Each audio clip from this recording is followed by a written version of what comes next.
Alright guys, the Brisket King is back at it again. Today we got a little grass-fed, grass-finished brisket. It's a little on the smaller side, but the quality is very high. First thing we're going to do, we're going to season it with some of this Mississippi Meat Mafia all-purpose garlic rub. Good stuff.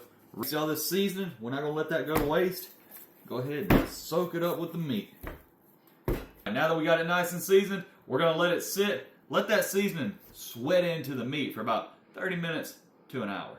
If you look real closely, you'll see that water kind of beating up. That's what I mean by let the seasoning sweat in.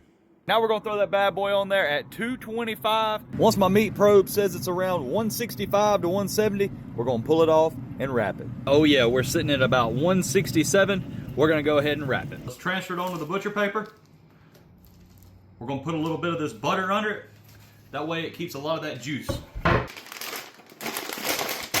All right, back on the smoker, fat side up. All right, we're gonna try to pull it off around 195 to 200. Make sure to raise your temperature up to about 275.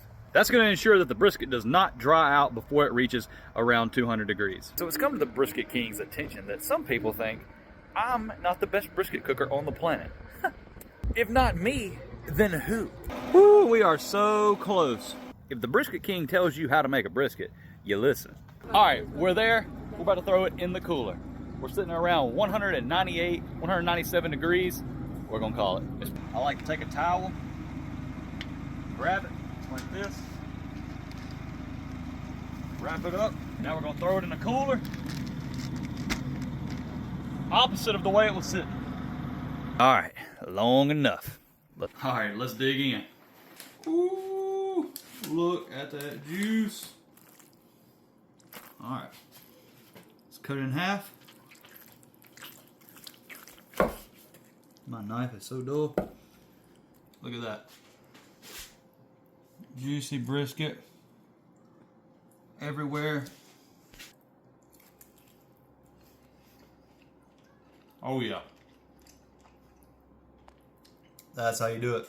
Best brisket around. But guys, I gotta go. Brisket King signing off. Brisket. It was juicy. How juicy was it? Really? You're definitely not being paid to say this, right? No. Right? No, yes. Okay, good boy. That's why you're my favorite son. Big shout out to Mesquite Country Beef for sending me this grass-fed, grass-finished brisket. Guys, their grass-fed meat is some of the best grass-fed beef I've ever had. Be sure to check them out.